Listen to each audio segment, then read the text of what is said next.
That only piqued the public's interest. I have another amendment. I have been informed that the majority plans to block consideration of this amendment, which is number 1367, regarding the transparency at the Federal Reserve. Madam President, I'd like to call up Amendment 1367. Without objection, the clerk will report. The Senator from South Carolina, Mr. DeMint, proposes amendment number 1367.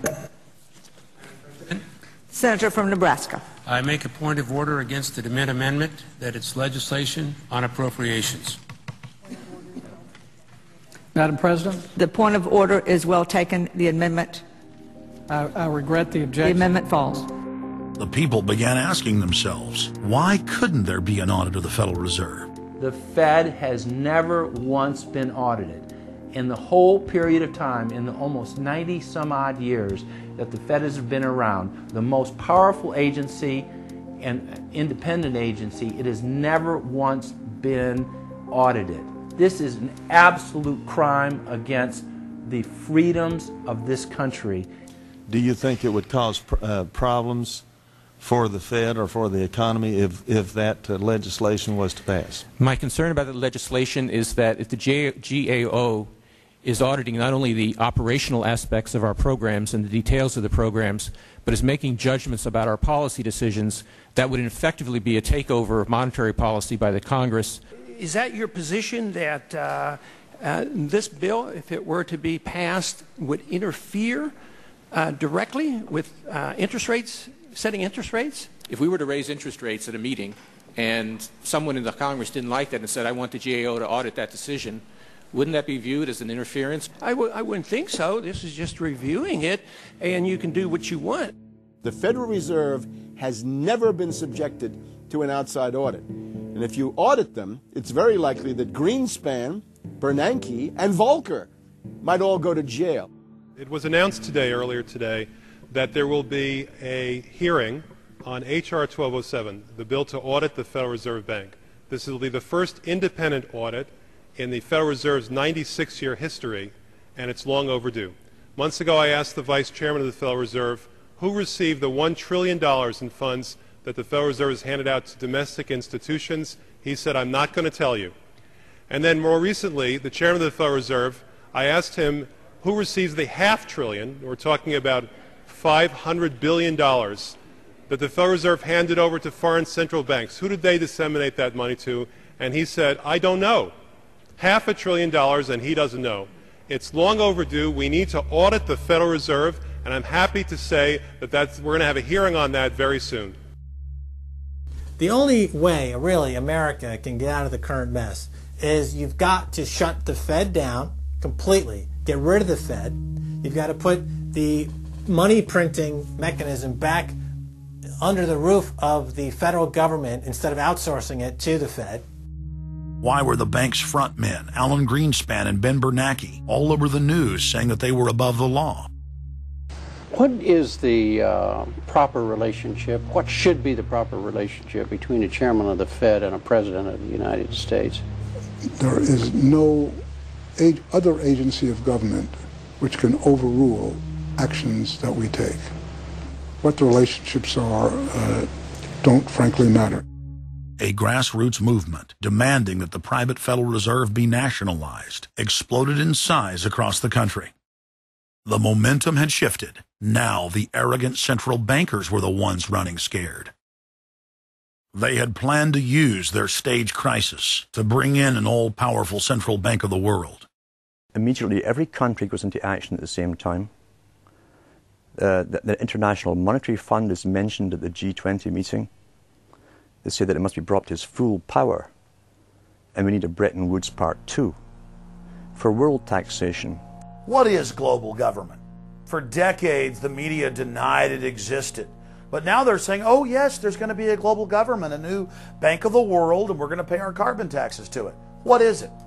It's nothing more than a private, hostile, corporate takeover of every sovereign nation on earth. And then when you look at the philosophy of these global corporate chieftains, it is one of domination of the poor, domination of the population. It is a view that human life just isn't cheap. No, human life is a negative. And so no matter what they do, they have the rationale that it's in the greater interest to get rid of more human lives. They are so arrogant and they're so sure of themselves, they're saying, yes, we created the European Union, we created the Euro, and these are from the people of the Bilderberg. We are going to create a world bank. We're going to create a world government. They're saying it out loud and clearly. Suddenly, across the planet, their regional front banks had been identified by sovereign populations as the illegitimate shadow governments that they are. The controllers had moved too quickly and revealed their hand.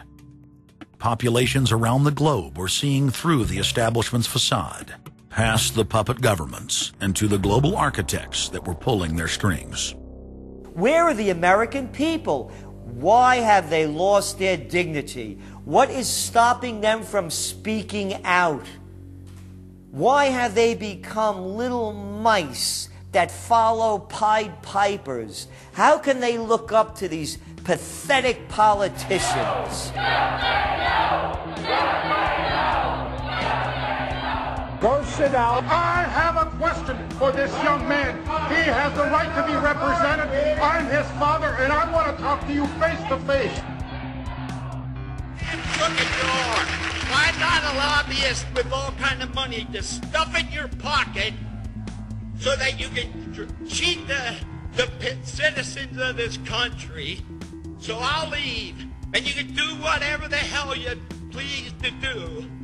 One day God's gonna stand before you, and He's gonna judge you and the rest of your damn cronies up on the hill.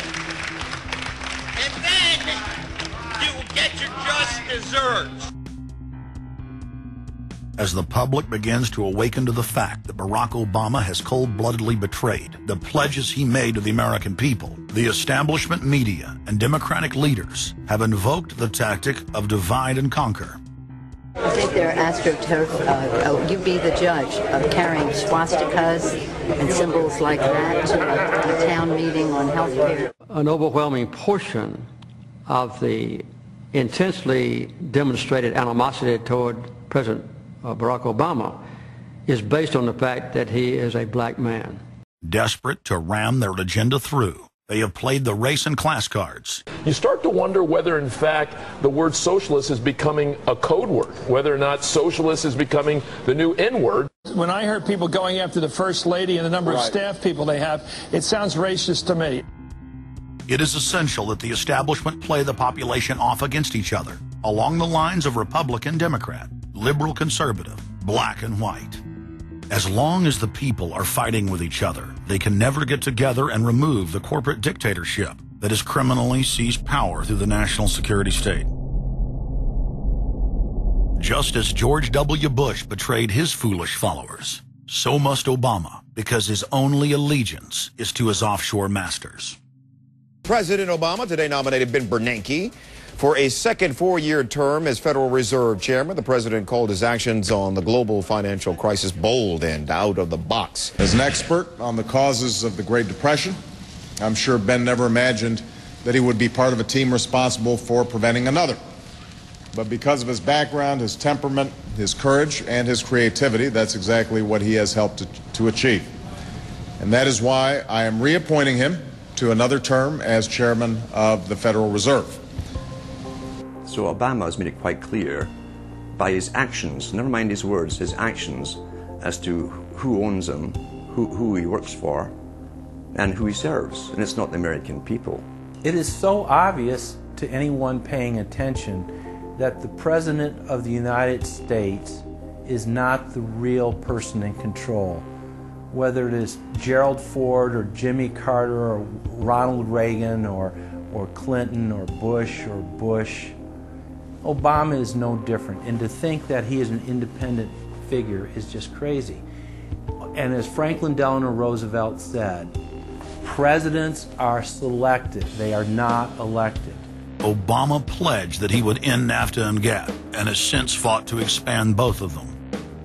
Obama promised that he would have the most transparent administration ever, and he is already more secretive than Bush and Cheney ever were, even making it a secret who visits the White House. I can make a firm pledge